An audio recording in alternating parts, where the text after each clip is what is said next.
It might be looking at waste reduction. I saw one example of a global food manufacturer who reduced waste by 87% using things in production environments such as computer vision, where a computer model, an AI model, can look at what is happening, identify things like foreign objects on a production line or bruising on fruit, which a human eye can't see.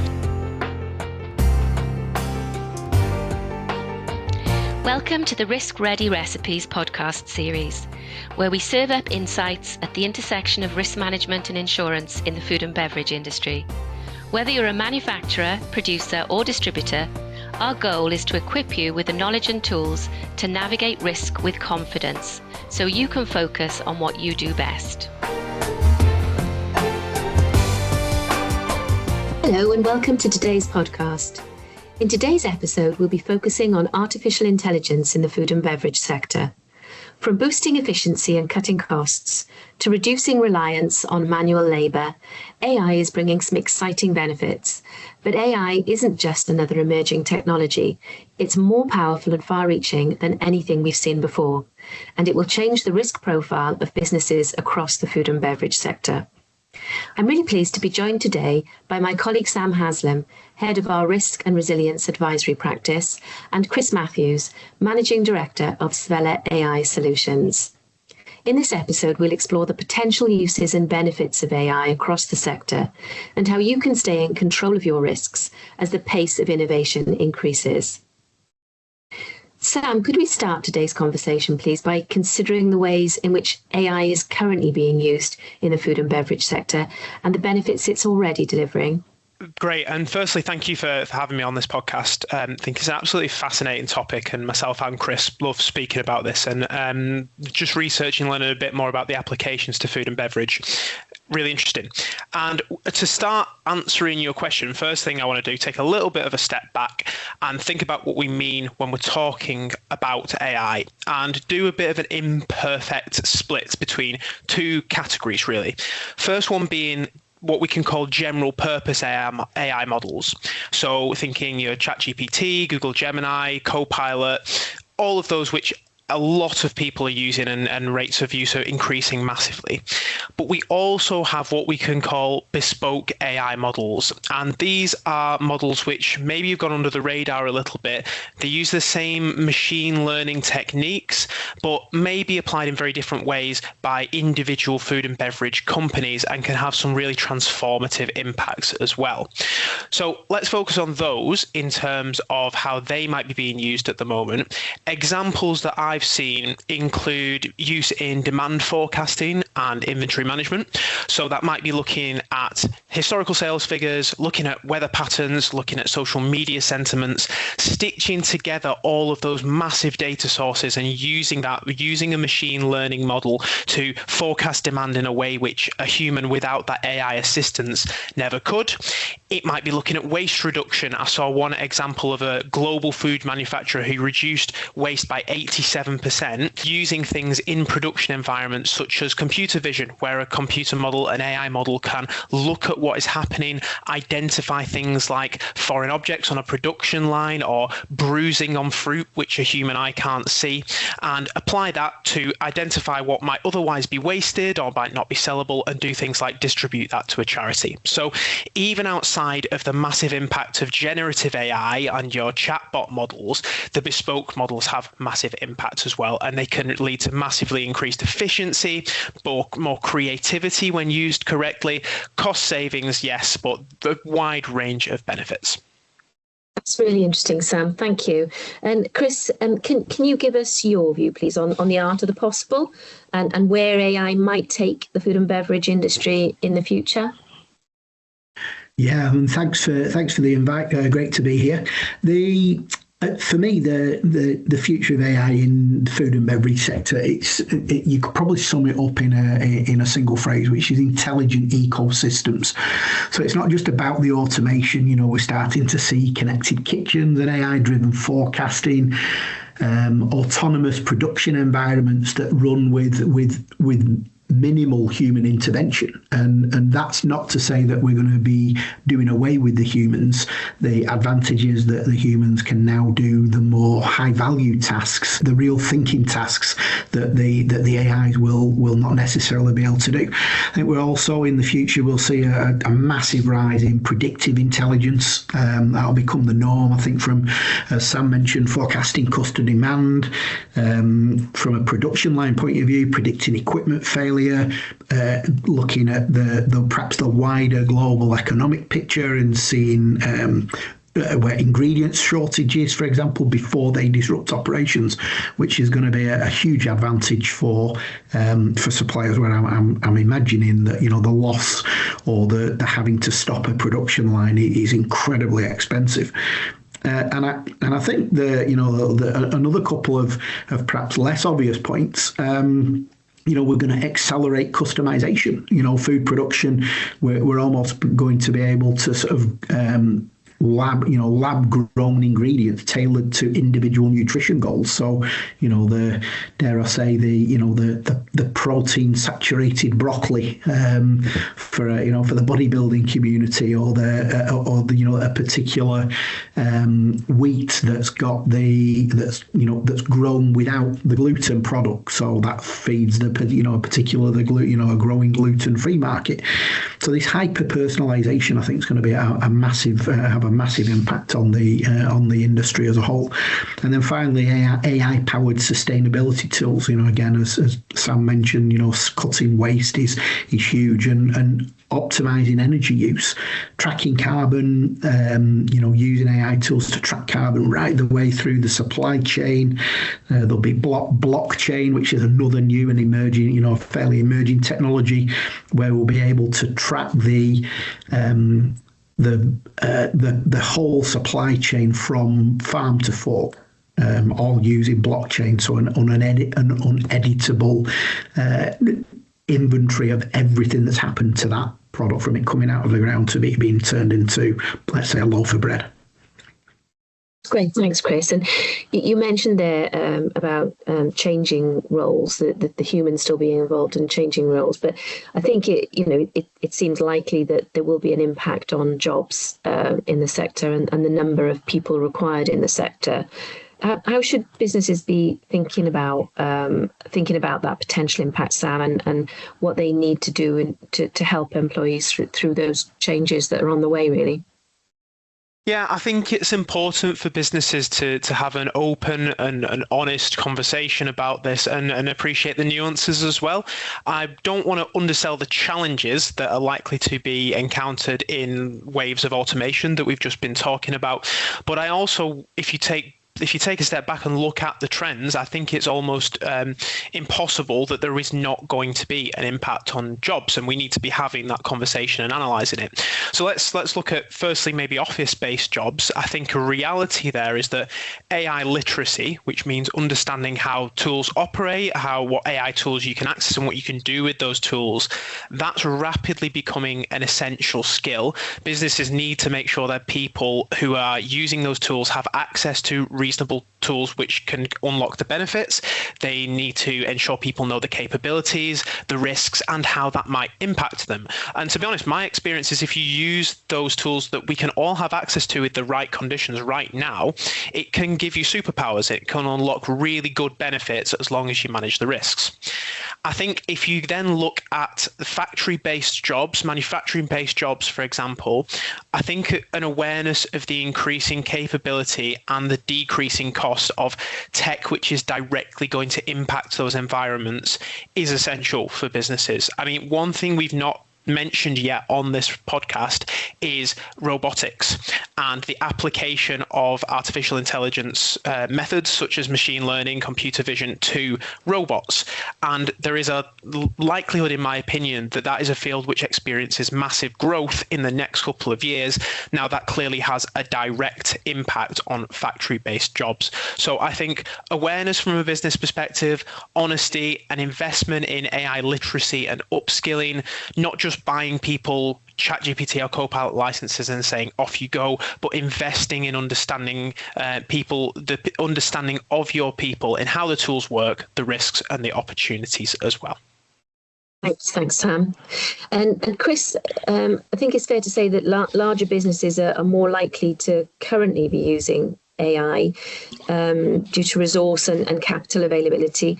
What do you see as the current position for smaller businesses, and how you see AI adoption for those smaller businesses in the future?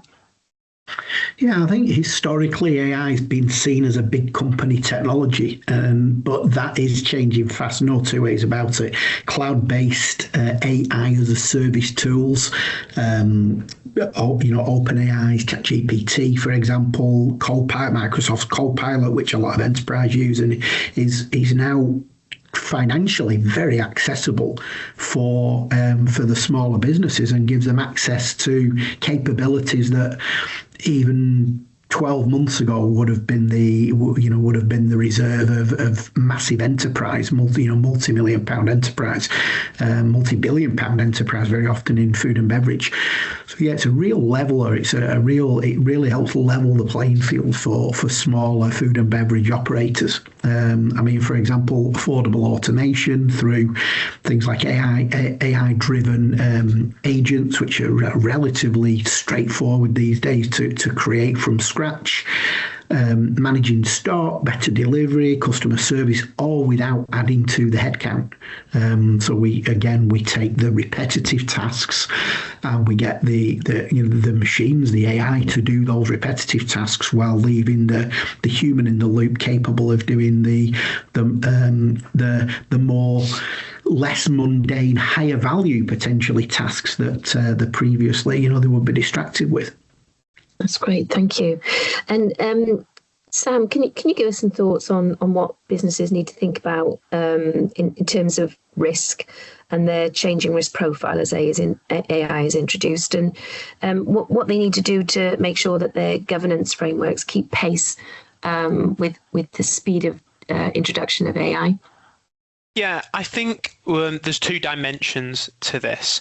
And I think personally, from my experience working in a risk advisory practice, looking at risk registers quite regularly, it's not something that I'm seeing across either of these two dimensions being addressed particularly well or regularly by organizations. So the first one of the two is brand new risks arising due to this technology, to AI and associated technologies. I would expect quite a range of risks within risk registers at the moment, looking at the different aspects. Yes, the technology itself and the cyber risks, for example, but also the people impact, the commercial impact, the competitive impact. Those sort of things need to be considered carefully, as does the second dimension, which is massive changes in known and existing risks due to the impact of AI. So let's look at a quick example of that one first, and that's in the emergence of very, very high quality image and video models. So if you're a food and beverage organization with a recognizable, well-known brand, we're already living in a world where for almost no cost, an individual can put your product in any scenario, whether that's in an image or in a video. They can put that in, they can create an image which might show your product in a negative light, and that is so easy to do. It's an order of magnitude easier and cheaper than it would have been even 12-24 months ago. That has implications. And on the first one, if we think about the societal response to AI and the trends that we're seeing, and the jobs question you asked me about before, well, if an organization is intending on leveraging this technology to, for example, do a massive automation in a factory environment, what's the impact on a potential public backlash against that? Is that a brand new risk? Is that something that's ever been considered before? All of these things need to be considered in terms of that changing risk profile.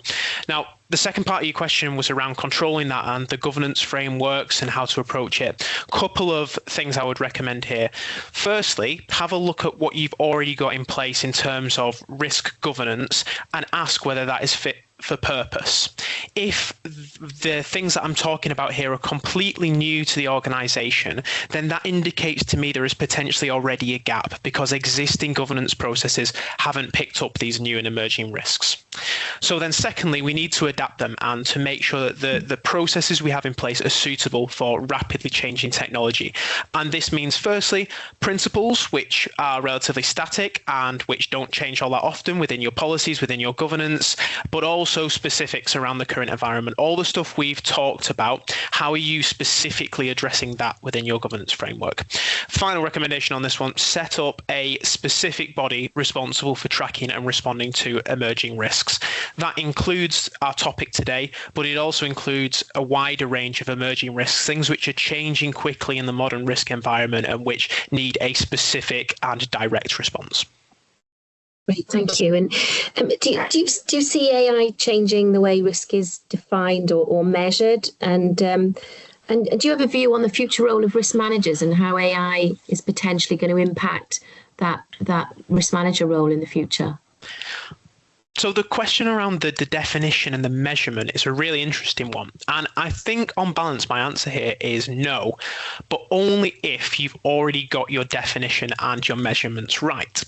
So a good risk framework, a good way of approaching and looking at risk will already look at the things which are crucial to achieving your strategy. And at WCW and my practice, we call those things value drivers. It'll define those things and how to measure risk to those things, and then it'll do things like setting a risk appetite accordingly. If all of that's working and it's in place already, these AI risks we've been discussing today and AI impacts will simply slot into that framework. Though I do personally believe they're likely to often be very high rated risks, it shouldn't necessarily change the way that we define and measure risk. Second question that you asked as part of that was the impact on risk managers. I see this in 3 phases. Right now, we are at the back end of the AI toolkit for risk managers. So having access to tools which radically increase capability, ability to do amazing things with large data sets, for example. And we're moving into the next phase, which I see as an AI assistant, where there's increasing capability of AI systems to have some degree of agency and to go about elements of the role of a risk manager, but still under the clear direction of that risk manager. And there's still parts of which, of course, the AI can't just simply do at the moment. I think all of us in the risk field need to have our eyes open to the possibility of a future where large elements of the current job of a risk manager can be increasingly automated, enhanced, and controlled to an extent by AI systems in the medium to long term, and need to think about what exactly that means in terms of the role of a risk manager. I completely think that a human in the loop or over the loop is absolutely required, but I think as risk managers, we should be thinking about how we can leverage this technology to cover a wide range of extra risks in greater depth and essentially do our roles much, much better. That's a positive view. Thank you. And as we close this, would you each give us a view, please, on the piece of advice you would give to a business on in the food and beverage sector? So your best piece of advice over and above the things we've already talked about, I guess. Chris, would you like to give us your thoughts? Yeah, definitely, and really interesting observation with Sam there. So the human over the loop is a great terminology to use, because AI is, while it might have the knowledge, it's not replaced us anytime soon. I think that everybody should take that positive from this podcast, if nothing else. So yeah, in terms of sort of the final piece of advice I'd give, it's in four points. I've helped businesses over the last 18 months implement and transform areas and sometimes entire businesses using AI tools. And my experience tells me is start small, scale fast, and prioritize the impact. So first, focus on quick wins that are going to deliverable, measurable ROI. So quality control, predictive maintenance, or sales forecasting, they'd be for your particular sector that we're talking about today. So those would be the 3 sort of real quick win potentially areas. And then build a trusted data foundation. So all data is the new oil. Is a Bill Gates, to coin a Bill Gates phrase, and it's not AI is really good, but if you feed it useless or incorrect or rubbish data, its accuracy and its integration into your business is going to be very, very challenging. So it's labeling and creating that data set that's going to be super important for any AI project. The second to last is align the adoption with the capability. So invest with human capability. So investing in your workforce, bringing teams on the journey. Don't just foist AI on them. Help them understand that it's not about replacing them. It's about giving them an amazing tool. I always joke about it's like having a 4-year-old with a PhD at your side. It's got lots of knowledge, but it does need reining in sometimes and helping and being told where to go in the direction you'd like it to proceed. And then finally, and I think above all, treat AI as a strategic enabler rather than just a technology upgrade. This technology does not belong in the IT department. Well, they may help with the technicalities of rolling it out. AI teams can sometimes sadly become the progress prevention department, and I would say having this at the strategic level, it's got to be led from the top for these projects to work, and I think it is going to define the next decade of growth across food and beverage. Great, that's great advice. Thanks, Chris. And Sam, piece of advice from you, please. So I've got two, so I'll try to be quick with these. My first one is conduct an analysis of how prepared you are for the impacts that AI is going to have across various aspects of your business. And I would keep this piece of advice the same, whether I was advising a startup business still producing food and or beverages in a personal kitchen versus a global organization. It is going to impact you in various ways. Yes, in terms of your production environment, but also back office, people, customers, strategy. I would recommend organizations research some plausible, highly disruptive scenarios for the next 3 to 10 years, for example, and stress test based on your current plans, how you are looking at things right now. Do the two marry up? Are you prepared? Do you have an awareness of what is potentially going to happen in the next few years? Are you ready to face the risks? Are you ready to leverage the opportunities? And just doing that and use AI tools to help with that exercise will position you really well in terms of making sure you've got resilience and you can adapt. Second piece of advice, and it's a simple one, invest in AI literacy amongst your people. Educate your people rather than simply either burying your head in the sand or simply handing them tools and saying, off you go. Give your people the skills and knowledge that they need to flourish with the new tools that they are able to access now. And that will help you, yes, mitigate the risks, but also to seize the opportunities. Again, going back to my personal experience, getting to grips with emerging AI tools in the workplace using Microsoft Copilot. When you're able to use this well, it feels like you've got superpowers, and it has personally enabled me to focus on the higher value, more enjoyable parts of my role, which can only be a benefit. So that would be my advice. Super, thanks, Sam. And that brings us to a close. That's the end of today's podcast. Thanks very much to Sam and to Chris for your insights, and to you for joining us. If you enjoyed today's discussion, please subscribe, rate and share this podcast. Thank you and goodbye. Thank you for listening to this podcast from Willis, a WTW business.